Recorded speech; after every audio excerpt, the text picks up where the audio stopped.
आज बिहार की बात करने आया हूं। आज का विषय थोड़ा गंभीर है। गंभीर इसलिए है क्योंकि सबसे बड़ी ग्रोथ वही होती है जहां पे सबसे ज्यादा कमजोरियां दिखाई पड़ती हों। देश के अंदर सबसे बड़ी ग्रोथ वही होगी जहां ग्रोथ का सबसे बड़ा गैप बाकी बचा हो। बिहार एक ऐसा राज्य है जहां ग्रोथ का सबसे बड़ा गैप है, जहां पे ग्रोथ की निश्चित रूप से बहुत तेजी से बहुत ज्यादा आवश्यकता है। मेरी जिम्मेदारी बनती है कि मैं उसको केस स्टडी के रूप में आपके सामने प्रेजेंट करूं। 7 बातें बताऊंगा क्यों बिहार इतना पीछे रह गया और क्या किया जाए ताकि बिहार आगे बढ़ सके। देखिए, सबसे पहले तो समझिए, जो हमारे 32-33 राज्य आज हमारे देश के अंदर यूनियन टेरिटरी मिला करके 33-34, इनके अंदर बिहार का जो पर कैपिटा इनकम है वो लोएस्ट है। क्यों है ऐसा? 31,000 रुपए के आसपास सालाना इनकम है एक व्यक्ति की बिहार के अंदर। ऐसा क्यों है? क्या कारण है कि आज एवरेज इनकम बिहार की इतनी नीचे चली गई है? ये पर कैपिटा इनकम क्या होता है? ये निकाला जाता है एक ही स्थान, एक ज्योग्राफी के अंदर उनकी टोटल इनकम को टोटल पॉपुलेशन से डिवाइड करके। देखिए, ये वीडियो हर एक भारतीय के लिए समझना बहुत ज्यादा जरूरी है कि कुछ राज्य होते हैं जो भारत की इकोनॉमी को, भारत की स्ट्रेंथ को, भारत की उसको आगे लेके जाते हैं, और कुछ ऐसे राज्य होते हैं जो उसकी ग्रोथ डेवलपमेंट को नीचे घसीट रहे हैं, नीचे लेके जा रहे हैं। क्या कारण है इसका? कारण क्या है? क्यों ऐसा बोलते हैं? मतलब बिहारी शब्द को गाली की तरह क्यों प्रयोग किया जाता है? ये क्यों प्रतीकात्मक हो गया? बोलते हैं एक बिहारी 100 बीमारी। बिहारी की शक्ल के हट, बिहारी की शक्ल के हट। अरे, जब विदेशों की तो आप बहुत बात करते हैं आज हमारे देश में बैठ के कि जी हमारे साथ डिस्क्रिमिनेशन हो रहा है, भेदभाव हो रहा है अमेरिका यूरोप के अंदर, लेकिन अपने ही लोगों का, अपने ही साथ में अपने ही प्रेमी पड़ोसियों का आप भेदभाव करते भी हैं, उनका मजाक भी बनाते हैं। ये कारण क्या है? पर देखिए, फ्रूट्स तब तक नहीं मिलेंगे जब तक रूट्स ठीक नहीं होंगे। आज रूट्स की बात करता हूं। इच्छा तो रहता है कि बहुत डिटेल में आपको एनालिसिस दूं, पर वीडियो लंबा होता है। मेरा पहला पॉइंट लीजिए, ज्योग्राफिकल डिसएडवांटेज। एक तो ये एक लैंड लॉक स्टेट है। लैंड लॉक स्टेट होने के कारण इसके पास एक इंटरनेशनल ज्योग्राफिक लोकेशन का एडवांटेज नहीं है, जिसको क्या बोलते हैं आप, एक या तो देखो कोस्टल रीजन में होता। अब कोस्टल रीजन के अंदर सबसे पॉपुलर स्टेट हमारे देश में गुजरात और महाराष्ट्र है, जहां से इंटरनेशनल बिजनेस बहुत तेजी से सी के थ्रू, पोर्ट्स के थ्रू, बड़े पॉपुलर पोर्ट्स हैं उनके। इसके बाद सदर्न स्टेट्स में भी है, जैसे कर्नाटका, केरला, आंध्रा, तमिलनाडु। लेकिन बिहार को पूरी तरह से लॉक कर दिया। अगर खुलता भी है इंटरनेशनल साइड में, ओपनिंग भी है, तो वो नेपाल पे है। हाँ, हम तो डूबेंगे सनम, तुम्हें भी ले डूबेंगे। अब इसके कारण ग्लोबल एक्सेस मिलता नहीं है, ट्रांसपोर्टेशन कॉस्ट बढ़ जाती है। बिहार का एक रीजन ऐसा है जहां सूखा पड़ जाता है, दूसरा रीजन ऐसा है जहां बाढ़ ज्यादा आ जाती है। अब क्योंकि इसके कारण लोगों को बिहार छोड़ के बाहर निकलना पड़ता है अपनी लाइवलीहुड के लिए। अगला पॉइंट है नो मेजर इंडस्ट्री। बिहार के अंदर कोई बड़ी इंडस्ट्री है ही नहीं। कोई बड़ी इंडस्ट्री अभी भी ब्लू चिप कंपनी के अंदर, हिंदुस्तान यूनिलीवर के अलावा बड़ी कंपनी इस समय बहुत ज्यादा इन्वेस्टमेंट बिहार में करना ही नहीं चाहती। आप समझिए बात को कि बंगाल से, उत्तर प्रदेश से, मध्य प्रदेश से ट्रक भर भर के माल आता है, लेकिन वो ट्रक वापस खाली जाता है। कम ऑन, वापस खाली जाता है। यहां से, बिहार से कुछ बाहर नहीं जा रहा। बिहार बाहर से माल ले रहा है, दे नहीं रहा कुछ भी। पहले शुगर मिल्स और फर्टिलाइजर्स के प्लांट्स हुआ करते थे। इकोसिस्टम कमजोर होने से कंपनीज ने लॉसेस करना शुरू किया, वो भी बंद हो गई। लोग बाहर जाने लगे छोड़ के। नेले पे दहला तो तब हो गया कि जब झारखंड बिहार से अलग हुआ। जैसे ही झारखंड बिहार से अलग हुआ, मिनरल रिच कंपनी, सारे बड़े कॉर्पोरेट, जितनी भी माइनिंग होनी थी, सब झारखंड में निकल गया। बोकारो हाथ से निकल गया, टाटा नगर, जमशेदपुर हाथ से निकल गया। अब तो कुछ मिनरल भी नहीं बचा बिहार के, तो बिहार बेचारा दब गया। तीसरा पॉइंट है फ्रेट इक्वलाइजेशन पॉलिसी। ये 1950 के दशक में आया था और 1990 के दशक तक रहा। फ्रेट इक्वलाइजेशन पॉलिसी के हिसाब से, तो अब उस समय झारखंड बिहार जब एक ही था ना, तो जितना भी मिनरल निकलता था उसको ट्रांसपोर्ट करके अपने स्टेट में लाने के लिए सेंट्रल गवर्नमेंट ट्रांसपोर्टेशन पर सब्सिडी देती थी। तो बड़ी कंपनी, इंडस्ट्रियल लोकेशन और कोस्टल ट्रेड हब वहीं रह के अपनी कंपनी रन करते थे, वहीं अपने मैन्युफैक्चरिंग सेटअप, वहीं अपना सारा काम लगाते थे। और मिनरल उठा करके, जो मिनरल रिच प्रदेश था जिसको बोलते हैं बिहार, जब झारखंड भी एक ही था, तो यहां से मिनरल उठाया और वहीं ले गए। अरे भाई, करना क्या चाहिए था? इनको इंसेंटिव देना चाहिए था कि तुम बिहार में ही अपनी कंपनी सेट करो। पर ये क्या करते थे? इनको ट्रांसपोर्टेशन के ऊपर दे दिया इंसेंटिव कि उठाओ माल, बिहार से लेके बाहर निकल लो। सब आए, माल उठाया बिहार से, उठा के लेके सब बाहर निकल गए। अब बिहार का माल लेके सब चले गए बाहर। अगर वहीं फैक्ट्रियां लगा दी होती तो बिहार में आ जाती एम्प्लॉयबिलिटी।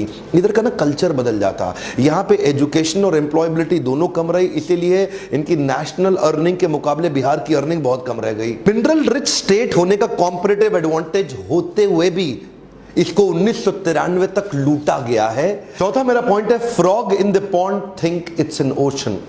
इसे क्या बोलते हैं? इसे बोलते हैं कुएं का मेंढक। जो कुएं का मेंढक है ना, वो उस कुएं को समुद्र समझता है। तो जो बिहार का आदमी है ना, वो सिविल सर्विसेज को ही सब कुछ समझता है। उसके लिए जिंदगी सिविल सर्विसेज ही है सब कुछ। IAS IPS IFS बन जाऊं, सरकारी नौकरी मिल जाए, रेट लिस्ट तय कर दिया, तेरी सरकारी नौकरी, तेरे को दहेज में इतना पैसा मिलेगा। इनको क्या लगता है, सरकारी नौकरी मिल गई, IAS ऑफिसर बन गया, ये टेबल के ऊपर तो लेगा, नीचे से भी लेगा। और क्या सोचते, ये एक्चुअली बिहार में ना कल्चर बन गया। ये देखते थे अपने आसपास, ये देखो ये बाबू है, IAS अफसर है, बिजली तो आ नहीं रही है, लेकिन सरकारी जनरेटर पे इसके घर में 24 घंटा बिजली रहती है। तो एक एस्पिरेशन सोशल प्रूफ के साथ बनता चला गया पूरे प्रदेश के अंदर। अच्छा, क्रेज इतना ज्यादा हो गया सिविल सर्विसेज का कि अब अगर कोई व्यापार करने निकले भी ना, तो वो क्या बोलते हैं, ए चौबे जी छब्बे बनने निकले, दूबे बन के लौटे। दैनिक भास्कर का मैं एक आर्टिकल पढ़ रहा था, क्या कहते हैं, पॉपुलरली बिहार के अंदर रेट लिस्ट तय कर दी गई है। IAS अफसर है, इतने का दहेज मिलेगा। IAS अफसर को 1 से 3 करोड़ का दहेज मिल जाता है, IPS को 80 लाख से 2 करोड़, IRS IFS को 50 से 80 लाख मिलेगा, थोड़ा कम मिलता है बेचारों को। इंजीनियर PSU PCS ऑफिसर बन जाए, 40 से 80 लाख मिलेगा। एक्चुअली इसमें जात पे भी डिपेंड करता है, ऊंची जात को 80 लाख, नीची जात को 40 लाख। बैंक PO, दरोगा, स्टेशन मास्टर 15-20 लाख ले लेगा। सरकारी पियोन भी खाली हाथ नहीं जाएगा, वो भी 5 लाख रुपए तो निकाल लेगा दहेज के। ये क्या हो गया, ये सरकारी नौकरी ही सब कुछ है। एक बिहारी आदमी के लिए वो क्या कहते हैं, कहीं सूखा कहीं बाढ़, ना मिले नौकरी ना व्यापार, तो सरकारी नौकरी सब कुछ है। अभी बिहार को मैं और समझ ही रहा था कि इतने में किसी ने मुझे डाउरी कैलकुलेटर भी दिखा दिया। उसमें अपनी उम्र लिखो, कास्ट लिखो, क्या हो तुम, और उसके बाद लिखो प्रोफेशन कैसा है, मंथली सैलरी कितनी है, कहां पे काम कर रहा है, दिखने में कैसा, गोरा चिट्टा काला, हाइट कितनी है, पहली शादी है कि दूसरी शादी है, माता पिता क्या करते हैं। इससे क्या होगा, आपका डाउरी कैलकुलेटर निकल के आ गया कि कितना दहेज मिलेगा। इन्हीं चीजों ने मार दिया है हमारे देश को। आज भी हमारे देश में ऐसे संस्कार है कि दहेज की कमाई पे लाड टपकती है कि तेरे को कितना मिला, मेरे को कितना मिला, गाड़ी कौन सी आई। मेरा 5वां पॉइंट है, Bihar is famous for caste politics. Caste politics का मतलब क्या हुआ, इधर कास्ट पॉलिटिक्स ज्यादा चलती है, डेवलपमेंट पॉलिटिक्स कम चलती है।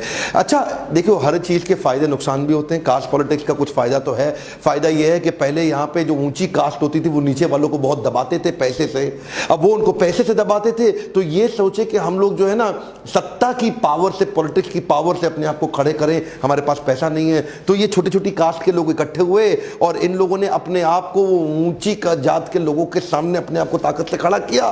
तो कुछ फायदा होता है, निश्चित रूप से होता है। पर जब 91 के बाद लिबरलाइजेशन आया ना देश के अंदर, उस समय बाकी सारे राज्य सोच रहे थे कि हमारे को इंटरनेशनल फंडिंग मिले, अपने फॉरेन इन्वेस्टमेंट्स आ जाएं, अपने लिबरलाइजेशन का फायदा उठाएं, धंधा व्यापार बड़े करें। और ये लोग कास्ट के चक्कर में फंसे रह गए। यहां पे ग्रोथ पॉलिटिक्स हुई नहीं, यहां पे डेवलपमेंट पॉलिटिक्स की बात नहीं हुई। आज मैं किसी को ठेस नहीं पहुंचाना चाहता, पर कोई डेटा बताऊंगा। ये सब कास्ट के चक्कर में बिहार एक अनस्टेबल गवर्नमेंट की तरह रह गई। 70 सालों में 40 बार तो सत्ता बदली, 23 अलग अलग मुख्यमंत्री आए 70 साल के अंदर। एक मुख्यमंत्री को एवरेज 1.5 साल से ज्यादा मिला नहीं। यहां पे बात केवल जात पात की होती रह गई, डेवलपमेंट हुआ नहीं। एक्चुअली क्या सोचना चाहिए कि केवल मेरी कास्ट नहीं, अगर पूरे राज्य में खुशहाली आएगी तो फायदा सबका होगा। गोल्डन स्टेटमेंट को पकड़ लीजिए, अगर खुशहाली आएगी तो फायदा सबका होगा। जब पूरा बिहार ग्रो करेगा तभी फायदा होगा। उसको बोलते हैं इंक्लूसिव ग्रोथ। अगला पॉइंट है population growth rate and literacy growth rate. क्या मतलब हुआ इसका, यहां का जो पॉपुलेशन ग्रोथ रेट और लिटरेसी ग्रोथ रेट है, ये आपस में मिसमैच कर रहा है। लिटरेसी बढ़ नहीं रही है, फर्टिलिटी रेट सबसे ज्यादा है। फर्टिलिटी रेट का मतलब है एक मां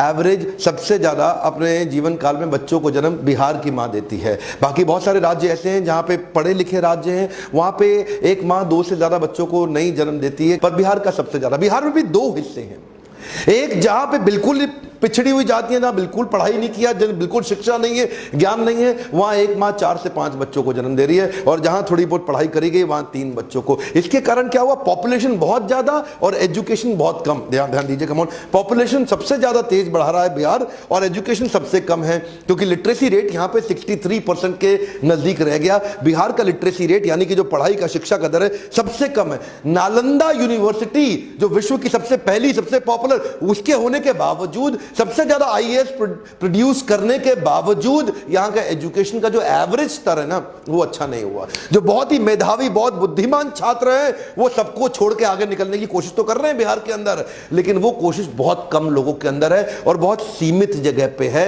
उसके नए एवेन्यूज नहीं खोले जा रहे। अगला मेरा पॉइंट है education and employability is directly proportionate to earnings. इसका क्या अर्थ हुआ, समझिए बात को।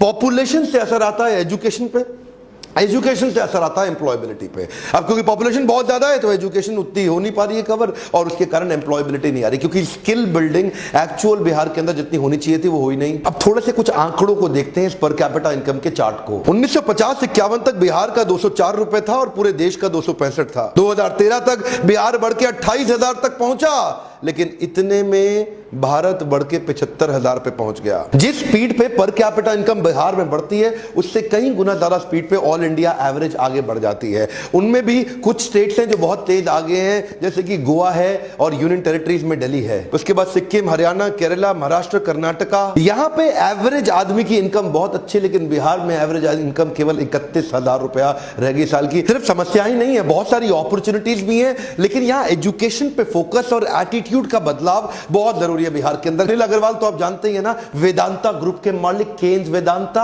आज one of the top 10 Indian rich people इनकी लिस्ट में इनका नाम आता है। ये बिहार से निकल के आए हैं। रविंद्र कुमार सिन्हा को नहीं जानते आप? SIS सिक्योरिटी इंटेलिजेंस सर्विस, सबसे बड़ी देश की सिक्योरिटी कंपनीज, इनके IPO भी निकले और इनफैक्ट इनकी कंपनी बहुत तेज ग्रो कर गई।